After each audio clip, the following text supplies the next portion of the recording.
بسم اللہ الرحمن الرحیم ایاک نعبد و ایاک نستعین۔ میں آج اپنے ان سارے پاکستانیوں کا شکریہ ادا کرنا چاہتا ہوں کہ جو آج سڑکوں پہ نکلے، جنہوں نے مظاہرے کیے، پروٹیسٹ کیا، ایک الیکشن کمشنر کے ایک جانبدار فیصلے، ایک سازش کا حصہ بن کے، ایک مافیا کا حصہ بن کے اس نے جو فیصلہ کیا آج، اور جس کی وجہ سے میری قوم سڑکوں پہ نکلی، میں سب کا شکریہ ادا کرنا چاہتا ہوں۔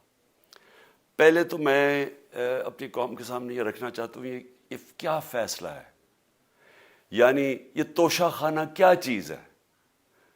توشہ خانہ وہ ہے کہ جب ملک کا پرائم منسٹر، اس کے وزیر، اس کے آرمی چیف، ان کو جب پریزنٹس ملتے ہیں، جب وہ اقتدار میں ہوتے ہیں، تو جب ان کو تحفے ملتے ہیں، تو یہ جو سارے تحفے ہیں یہ جاتے ہیں توشہ خانہ کے اندر۔ ایک پورا ریکارڈ ادھر قائم کیا جاتا ہے۔ اس توشہ خانہ سے ایک قانون کے تحت آپ فیصلہ کر سکتے ہیں کہ میں ایک آدھی قیمت، ہمارے دور میں آدھی قیمت ہم دے کے ہم وہ خرید سکتے ہیں وہاں سے۔ سارا ریکارڈ اس کا ہے پڑا ہوا ہے توشہ خانہ میں۔ تو یہ جو کیس اس نے کیا ہے، یہ جو کیس کے اوپر فیصلہ دیا ہے، میں آپ ساری قوم کے سامنے اب یہ کہنا چاہتا ہوں کہ جب بھی، اور انشاءاللہ ہم اب جا رہے ہیں عدالت میں آج سب کے سامنے کہنا چاہتا ہوں کہ یہ عدالت کے اندر کیس جائے گا اور اس میں ایک چیز غیر قانونی نہیں نکلے گی، کیونکہ سارا ریکارڈ اویلیبل ہے۔ اور جنہوں نے قانون توڑا ہے، توشہ خانہ کا قانون کس نے توڑا ہے؟ آصف زرداری نے اور نواز شریف نے۔ کیسے توڑا ہے؟ انہوں نے 4 مہنگی گاڑیاں اس توشہ خانہ سے نکالی ہے۔ قانون یہ کہتا ہے کہ آپ گاڑیاں نہیں نکال سکتے، مجھے بھی ملی تھی۔ تو ان کے کیس تو سنے نہیں، ان کے 10 سال سے کیس پڑے ہوئے جو انہوں نے یہ گاڑیاں غیر قانونی طور پہ نکالی تھی۔ اور وہ جو کہ سارے میرے وکیل نے آج قوم کے سامنے بتایا کہ سارا ریکارڈ اویلیبل ہے، اس کے اوپر اس نے یہ فیصلہ کیا۔ تو پہلے تو ہم جائیں گے انشاءاللہ عدالت میں، لیکن میں اس الیکشن کمشنر کے اوپر اپنی قوم کے سامنے اس کا ذرا اصلیت رکھنا چاہتا ہوں۔ یہ وہ آدمی ہے جو پچھلے 2.5 سال سے ہمارے خلاف فیصلے دے رہا ہے۔ 8 یا 9 دفعہ اس نے ہمارے خلاف فیصلہ دیا، ہم عدالت میں گئے اور عدالت نے اس کے فیصلے اوور ٹرن کر کے ہمارے حق میں فیصلے دیے، کیونکہ اس کے جو فیصلے تھے وہ غیر جانبدار نہیں تھے۔ ہم EVM مشینز کے اوپر کوشش کرتے رہے کہ اس ملک میں صاف اور شفاف الیکشن ہو، 2 سال کوشش کرتے رہے۔ اس الیکشن کمیشن نے پیپلز پارٹی اور نون لیگ کے ساتھ مل کے وہ نہیں ہونے دیا۔ ہم نے عدالت میں گئے کہ جو سینٹ کے اندر پیسہ چلتا ہے، سینٹ کے الیکشنز کے اندر، کہ وہ ووٹ ویریفائبل ہونی چاہیے، یعنی لوگوں کو پتہ ہونا چاہیے کہ آپ کے MP کدھر ووٹ ڈال رہے ہیں۔ ہم سپریم کورٹ میں گئے، سپریم کورٹ میں اجازت دے دی کہ ووٹ ویریفائبل ہونی چاہیے، اس نے روک دی۔ اس کے بعد یوسف رضا گیلانی کا بیٹا پیسے دیتے ہوئے پکڑا گیا ووٹ خریدتے ہوئے، اس نے کوئی ایکشن نہیں لیا۔ یہ اس نے جب ہمارا یہ ابھی جو آڈیو لیکس ہوئی ہے، اس کے اندر کیا چیز آئی ہے سامنے؟ آڈیو لیکس میں یہ سامنے آئی کہ نون لیگ کے ساتھ بیٹھ کے یہ فیصلے کر رہا تھا کہ کون سے حلقے ہمارے کمزور ہیں اور کدھر PDM کی ووٹ جو تھی ہمارے حلقوں سے دگنی تھی۔ اس نے ان کے ساتھ بیٹھ کے فیصلے کیے۔ یہ جو ابھی حال ہی میں الیکشن ہوئے ہیں، اسی الیکشن کمیشن نے، اس نے پہلے بھی جب پنجاب کے بائی الیکشن ہوئے تب بھی پوری الیکشن کمیشن کی مشینری نے ان کی مدد کی، اور اس کے گورنمنٹ بھی پنجاب میں انہی کی تھی، گورنمنٹ کی مشینری نے بھی پوری مدد کی۔ اس کے باوجود دونوں دفعہ یہ الیکشن ہار گئے، اور الیکشن اس لیے ہارے کہ پاکستان کی قوم ان کو ریجیکٹ کر بیٹھی ہے، اور اللہ کا شکر ادا کرتا ہوں ہمارے ساتھ کھڑی ہے۔ جب ہماری گورنمنٹ گئی تب سے یہ مافیا کوشش کر رہا ہے کہ تحریک انصاف کو ختم کرنے کی۔ پہلے تو انہوں نے گورنمنٹ گرائی بیرونی سازش، پھر انہوں نے کروڑ روپیہ خرچ کیا، 20 یا 25 کروڑ روپے کی ووٹیں خریدی، لوگوں کو لوٹا بنایا، ہماری گورنمنٹ گرائی۔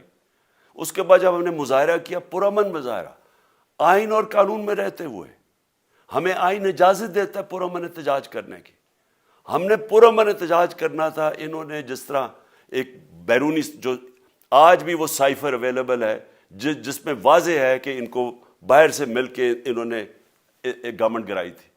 سب کو پتہ ہے سندھ ہاؤس میں 20 25 کروڑ روپیہ چلا اور گورنمنٹ انہوں نے گرائی. اس کے اوپر مظاہرہ ہم نے کیا 25 مئی کو. انہوں نے جس طرح کا ظلم و تشدد کیا ہمارے اوپر, پاکستان کی تاریخ میں ایسے کبھی نہیں ہوا. عورتوں بچوں کے اوپر دیکھ رہے ہیں فیملیز, انہوں نے شیلنگ کی, گھروں میں گھس گئے رات میں, جو پنجاب پولیس کو انہوں نے استعمال کیا, اور انہوں نے سمجھا کہ پارٹی کراش ہو جائے گی. پھر بھی نہیں ہوئی. پنجاب کے بائی الیکشن ہار گئے. پھر انہوں نے میرے اوپر کیسز کرنے شروع کر دیے. کبھی عدالت میں ایک کیس ہوتا ہے, کوئی 24 FIR ہے میرے اوپر. دہشت گردی کا میرے پہ کیس کر دیا. کیا کیس تھا؟ ساری دنیا میں رپورٹ ہوا وہ کیس. کیس کیا ہے کہ عمران خان کہہ رہا ہے کہ ریمانڈ پہ بھیجنے کے لیے ایک جس کے اوپر تشدد ہوا ہے, کسٹوڈیل ٹارچر ہوئی ہے شہباز گل کو, کہ ہم قانونی کارروائی کریں گے. اس کے اوپر دہشت گردی کا کیس کر دیا. تو پوری کوشش کرتے رہے نہ کسی طرح اس کو, کیونکہ میچ میں تو آپ کھیل نہیں سکتے تھے, تو عمران خان کو میچ سے نکال دو باہر. یہ شروع سے ان کی کوشش تھی. پتہ ان کو چل گیا کہ عوام آ گئی ہے کھڑی ہو ہمارے ساتھ. بڑے میں جلسے ہوئے ہیں, کبھی اتنے بڑے جلسے ہوئے ہی نہیں پاکستان میں. اور پھر یہ جو ابھی جو الیکشن ہوا ہے اس کے اندر پوری پلاننگ کرتے ایک کینڈیڈیٹ کھڑا کر کے پھر بھی ہار گئے. تو یہ مجھے پہلے ہی پتا تھا کہ انہوں نے اس کا رزلٹ کیا آنا ہے. میری ساری پارٹی کو پتا ہے, میں نے ان کو واٹس ایپ کیا, اپنے سارے لوگوں کو بتایا. مجھے کل رات میں نے سب کو بتا دیا کہ اس نے ڈسکوالیفائی کرنا ہے, کیونکہ یہ اس سازش کا حصہ ہے, یہ مافیا کا حصہ ہے. اور مافیا کیا کوشش کر رہی ہے, یہ ذرا ساری قوم سن لو. جو پاکستان کی سب سے بڑی پارٹی ہے, جو فیڈرل پارٹی ہے, باقی پارٹیز تو اب صوبائی پارٹیز رہ گئی ہیں, چھوٹی سکڑ کے ہو گئی ہیں فیملی پارٹیز. جو سارے ملک کے اندر ایک فیڈرل پارٹی ہے, اس کو ختم کرنے کی کوشش کر رہے ہیں.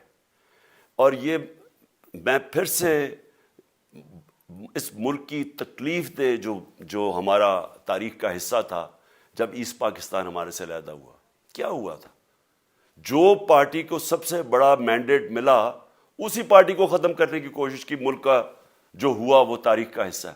یہ پھر کوشش کر رہے ہیں کہ ایک پارٹی جو ساری فیڈریشن کو اکٹھا رکھ سکتی ہے, اسی پارٹی کو ختم کرنے کی کوشش کر رہے ہیں کہ جناب عمران خان کو کسی طرح ڈسکوالیفائی کرے اور پھر الیکشن ہو. اور پھر مجھے اور نواز شریف کو ایک ہی طرح دکھایا جا رہا ہے کہ اچھا جی عمران خان بھی ڈسکوالیفائی ہو گیا تو نواز شریف بھی ہو گیا. نواز شریف اس ملک کا بڑا مجرم ہے. 30 سال سے چوری کر رہا ہے اس ملک کا پیسہ باہر. بڑے بڑے محلات ہیں اس کے اور اس کے بچوں کے باہر. ایک رسید نہیں دکھا سکتا کہ پیسہ کدھر سے آیا. میں نے کرکٹ کھیلتا تھا تو میں نے ایک فلیٹ خریدا. میں تو پبلک آفس ہولڈر بھی نہیں تھا. 34-35 سال پہلے میں نے فلیٹ خریدا جب کرکٹ کھیلتا تھا. اس کے باوجود میں نے 8 مہینے عدالت کے اندر ایک رسید بتائی کہ مجھے کدھر سے انکم آئی, کدھر سے آمدنی آئی, اور باہر سے حلال کے پیسے کی جو میں نے جو خریدا فلیٹ, اس کو جب بیچا بینک کے تھرو پاکستان میں پیسہ لے کے آیا, اپنے ملک میں پیسہ لے کے آیا. اس کی بھی منی ٹریل تھی. عدالت نے مجھے صادق اور امین کہا, اور مجھے مقابلہ اس آدمی سے کر رہے ہیں جو اربوں روپے کی پراپرٹیز لے کے بیٹھا ہوا ہے. کبھی کوئی جھوٹ بولتا ہے کہ جی مجھے قطری کھاد کے جی قطری نے پیسے دے دیے, کبھی وہ کہتا ہے یہ ہیں وہ ذرائع, وہ فیل ہو جاتا ہے. وہ بیٹی کہتی ہے میرے لندن تو چھوڑو پاکستان میں کوئی پراپرٹی نہیں, اور پھر پراپرٹی نکلا. یعنی جو بتا ہی نہیں سکتے کہ اس ملک سے باہر اربوں روپے کی پراپرٹیز ہیں, اور اس کو اور میرے ساتھ کر رہے ہیں کہ جی اب دونوں ڈسکوالیفائی ہو گئے. اور جو سب سے شرمناک چیز کیا ہے کہ جس آدمی کی ساری پراپرٹی سب پاکستان سب ڈکلیئرڈ اپنے نام پہ, اس کو ڈسکوالیفائی کر رہے ہیں, اور یعنی میچ سے باہر رکھنے کی کوشش کر رہے ہیں. اور کن کو اس ملک میں بچایا جا رہا ہے؟ اس ملک کے بڑے بڑے مجرم جن کے اوپر اربوں روپے کے کیسز ہیں, وہ آ کے پہلے تو ان کو سازش کے تحت ملک پہ بٹھایا جاتا ہے, پھر وہ قانون اسمبلی میں بیٹھ کے نیب کا قانون چینج کرتے ہیں اور 1100 ارب روپے اپنا معاف کروا لیتے ہیں. قوم جب نیچے پسی ہوئی ہے آج مہنگائی میں، بے روزگاری میں، 6 مہینے میں انہوں نے ملک کدھر سے کدھر پہنچا دیا ہے. آج دنیا کہہ رہی ہے کہ پاکستان قرضے نہیں اپنے واپس کر سکتا، ہمارے بانڈز کریش کر گئے ہیں، ہماری انڈسٹری نیچے جا رہی ہے، ہمارا فورن جو پاکستان میں ڈالرز آنے تھے ایکسپورٹس بھی نیچے جا رہی ہیں، ریمیٹنس بھی نیچے جا رہی ہے، ملک کی دولت کم ہو رہی ہے، گروتھ ریٹ نیچے چلی گئی ہے، کسان علیحدہ سڑکوں پہ نکلے ہوئے ہیں، ٹیکسٹائل انڈسٹری وہ 20% بند ہو گئی ہے. 6 مہینے میں وہ پاکستان کو یہاں لے کے آئے ہیں اور اپنے صرف پیسے بچا رہے ہیں، صرف آ کے اپنی چوری بچا رہے ہیں. اور جو آدمی 26 سال سے سٹرگل کر رہا ہے اس ملک میں، قانون کی بالادستی ہو، انصاف ہو، احتساب ہو، اس کے اوپر کیسز کر رہے ہیں اس طرح کے، صرف اور صرف میرا منہ بند کرنے کے لیے. میں آج اپنی ساری قوم کے سامنے یہ آپ سب کے سامنے یہ وعدہ کرتا ہوں کہ میری جتنی بھی زندگی ہے وہ ان چوروں کا مقابلہ کرنے کے لیے. میں اس کو سیاست نہیں سمجھتا، میں اس کو جہاد سمجھتا ہوں. یہ جو مافیا بیٹھا ہوا ہے جس کا یہ حصہ ہے یہ الیکشن کمشنر، میں جب تک زندہ ہوں میں ان کا مقابلہ کروں گا. میں اپنے سارے آج جو پروٹیسٹرز بیٹھے ہیں، میں آپ سب کو آج پہلے تو شکریہ ادا کرتا ہوں. اب میں کہتا ہوں کہ اب آپ پروٹیسٹ ختم کر دیں. آج آپ پروٹیسٹ اب ختم کر دیں، کیونکہ لوگ اس وقت مشکل میں ہیں اور میں نہیں چاہتا کہ میری قوم مشکل میں ہو. لیکن آپ سب تیاری کریں. میں نے کہا تھا مہینے کے اینڈ میں لانگ مارچ کروں گا، اور میں پوری طرح انشاءاللہ اس ملک کی تاریخ کی یہ سب سے بڑا پروٹیسٹ ہوگا. اور یہ صرف لانگ مارچ پہ ختم نہیں ہوگا، یہ میری حقیقی آزادی کی تحریک چلتی رہے گی جب تک اس ملک کے اندر قانون کی بالادستی قائم نہیں ہوگی. اس طرح کے چور، اس طرح کے ڈاکو، اس طرح کے مافیا، اس طرح کا یہ کرپٹ الیکشن کمشنر، جب تک یہ بیٹھے ہیں میری یہ تحریک چلے گی. اور میں اپنی ساری قوم کو آج کہہ رہا ہوں کہ یہ ملک ایک فیصلہ کن موڑ پہ ہے. اگر ہم جو اللہ کا حکم ہے کہ ظلم اور ناانصافی کے سامنے کھڑے ہو، جہاد کرو، اللہ کا حکم ہے امر بالمعروف، اچھائی کے ساتھ کھڑے ہو اور اس طرح کے چوروں کے خلاف کھڑے ہو، جب تک ہم قوم اس فیصلہ کن وقت پہ اب جدوجہد کرنے کے لیے تیاری نہیں کریں گے، ہم ان چوروں سے اپنی جان نہیں چھڑا سکیں گے. جہاد اللہ نے ہمارے پہ فرض اس لیے کیا ہے کہ جب ہم ظلم کا مقابلہ کرتے ہیں اپنی بہتری کرتے ہیں، ظلم کم ہو جاتا ہے. جب ہم اس طرح کی ناانصافی اور ظلم کے سامنے سر جھکاتے ہیں ہماری معاشرہ تباہ ہو جاتا ہے. جب معاشرہ اچھے اور برے کی تمیز ختم کرتا ہے، یہ چور جا کے ملک کا فیصلہ کرتے ہیں، وہ معاشرہ کو تباہ کر دیتے ہیں. ہم آج اس فیصلہ کن وقت پہ کھڑے ہیں. میں آپ کو کال دوں گا، پھر سے میں آپ کو کہوں، اور انشاءاللہ اس ملک کی تاریخ کی یہ سب سے بڑا مظاہرہ ہوگا، یہ سب سے بڑی پروٹیسٹ موومنٹ ہوگی، اور یہ رکے گی نہیں. اب یہ جب تک ہم اس ملک کو حقیقی طور پہ آزاد نہیں کرتے، یہ میری پروٹیسٹ موومنٹ اب چلتی رہے گی. پاکستان زندہ باد.